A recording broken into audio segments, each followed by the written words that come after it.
नमस्कार। आज हमारे चर्चा का विषय है कंप्यूटर साइंस के अंतर्गत आने वाला एक महत्वपूर्ण topic operating system. Operating system computer का एक सबसे महत्वपूर्ण अंग है।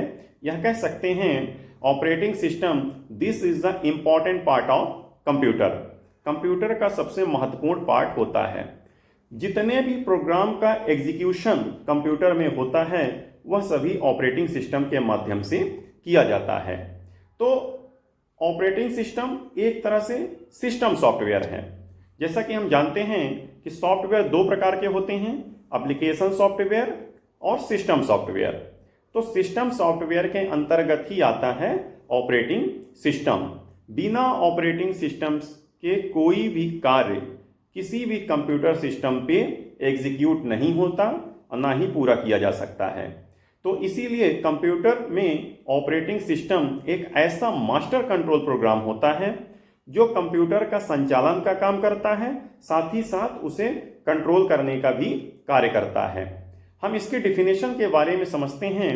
तो ऑपरेटिंग सिस्टम एक ऐसा सिस्टम सॉफ्टवेयर है जो कंप्यूटर सिस्टम के अंतर्गत आने वाले हार्डवेयर रिसोर्सेस जैसे कि मेमोरी, प्रोसेसर और इनपुट आउटपुट डिवाइसेस तथा जो सॉफ्टवेयर होते हैं उनको व्यवस्थित करता है। ऑपरेटिंग सिस्टम के अंदर खुद ही बहुत सारे प्रोग्रामों का कलेक्शन होता है। साथ ही साथ ऑपरेटिंग सिस्टम एक ऐसा सॉफ्टवेयर होता है जो हार्डवेयर यानी कंप्यूटर हार्डवेयर और यूजर के बीच इंटरफेस का काम करता है। पूरी दुनिया में जितने भी पीसी हैं, पर्सनल कंप्यूटर हैं, उनमें सबसे ज़्यादा प्रयोग किए जाने वाला जो ऑपरेटिंग सिस्टम है उसका नाम है माइक्रोसॉफ्ट। लगभग 90% कंप्यूटरों में माइक्रोसॉफ्ट ऑपरेटिंग सिस्टम का प्रयोग किया जाता है। ऑपरेटिंग सिस्टम के कार्य के बारे में समझते हैं कि ऑपरेटिंग सिस्टम के क्या क्या कार्य हैं। तो ऑपरेटिंग सिस्टम कंप्यूटर के सफल संचालन के लिए सबसे अधिक भूमिका निभाता है। तो ऑपरेटिंग सिस्टम के मुख्यतः 4 काम हैं। पहला आता है प्रोसेस मैनेजमेंट करना, दूसरा है मेमोरी मैनेजमेंट करना, तीसरा है इनपुट आउटपुट जो डिवाइसेस होती हैं उनको मैनेज करना तथा साथ ही साथ फाइल को मैनेज करना। तो हम 4 प्रकार के ऑपरेटिंग सिस्टम के मुख्य कार्य होते हैं। प्रोसेस मैनेजमेंट करना, इनपुट आउटपुट डिवाइसेस का मैनेजमेंट करना, फाइल मैनेजमेंट करना और मेमोरी को मैनेजमेंट करना। अब हम समझते हैं कि ऑपरेटिंग सिस्टम कितने प्रकार का होता है। कार्य के अनुसार जो ऑपरेटिंग सिस्टम का मुख्य कार्य होता है, तो कार्यों के अनुसार ऑपरेटिंग सिस्टम जो होता है 7 प्रकार का होता है। तो 7 types of operating system in computer science. First आता है single user operating system. Single user operating system यह एक ऐसा ऑपरेटिंग सिस्टम होता है जिसमें एक यूजर एक समय में एक ही कार्य को पूरा करता है। तो यह होता है single user operating system. Multi user operating system क्या कहलाता है? मल्टी यूजर ऑपरेटिंग सिस्टम वह होता है जिसमें एक समय में बहुत सारे यूजर एक ही कंप्यूटर पे कार्य कर सकते हैं, परंतु प्रत्येक यूजर को एक टर्मिनल के द्वारा मुख्य कंप्यूटर से कनेक्ट कर दिया जाता है और प्रत्येक यूजर के पास एक स्क्रीन रहती है, साथ ही इनपुट देने के लिए एक कीबोर्ड लगा होता है। तो मल्टी यूजर ऑपरेटिंग सिस्टम में एक समय में एक कंप्यूटर में बहुत सारे यूजर काम कर सकते हैं। फिर आता है मल्टीटास्किंग ऑपरेटिंग सिस्टम। यह तीसरे प्रकार का ऑपरेटिंग सिस्टम होता है। तो इसमें टास्क का मतलब होता है कार्य, किसी कार्य का संपादन किया जाना, और मल्टी का मतलब होता है बहुत सारे।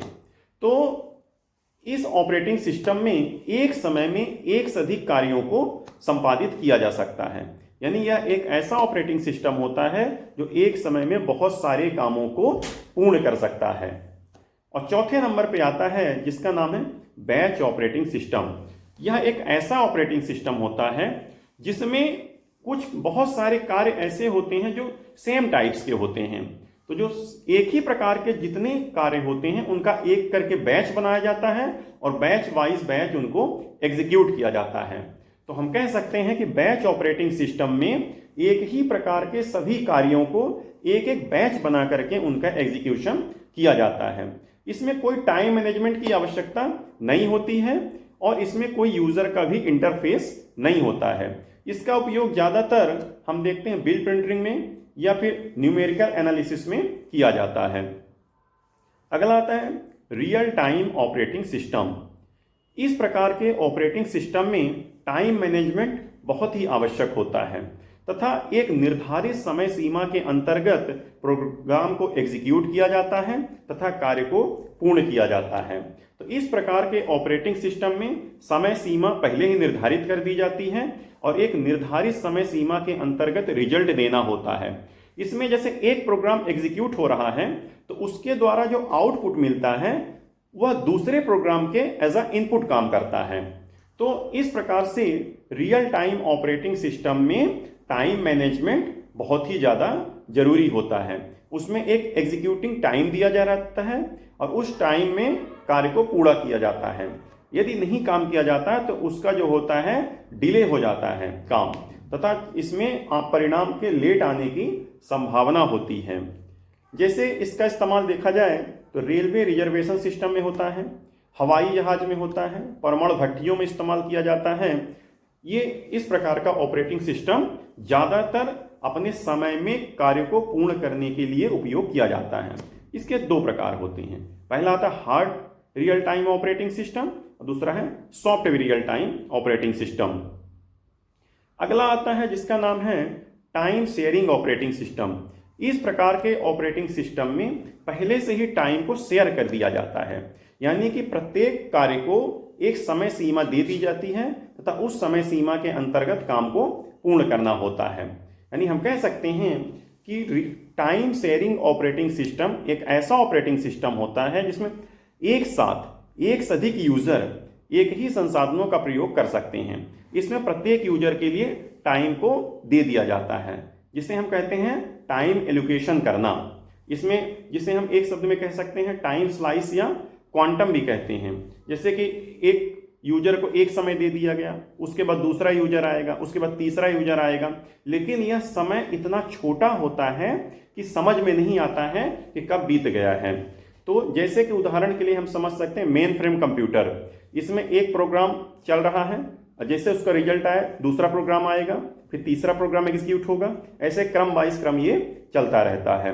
लेकिन जब तक पहला प्रोग्राम एग्जीक्यूट नहीं हो जाता तब तक दूसरा प्रोग्राम जो है वेट करता रहता है। लास्ट टाइप्स है जिसका नाम है network operating system. Network operating system में एक ही नेटवर्क से बहुत सारे कंप्यूटर कनेक्ट रहते हैं। इसमें अपने रिसोर्सेज को शेयर करते रहते हैं, आदान प्रदान इनमें चलता रहता है। इनमें फाइलों और कम्युनिकेशन इनके बीच आपस में चलते रहते हैं। तो ये हैं ऑपरेटिंग सिस्टम के टाइप्स, जो मुख्यतः 7 प्रकार के होते हैं। Single user operating system, multi user operating system, multitasking operating system, batch operating system, time sharing operating system, network operating system और लास्ट है रियल टाइम ऑपरेटिंग सिस्टम। तो ऑपरेटिंग सिस्टम से कई बार क्वेश्चन पूछे जाते हैं, कई बार कॉम्पिटिटिव एग्जाम में ऐसे क्वेश्चन पूछे गए हैं। धन्यवाद।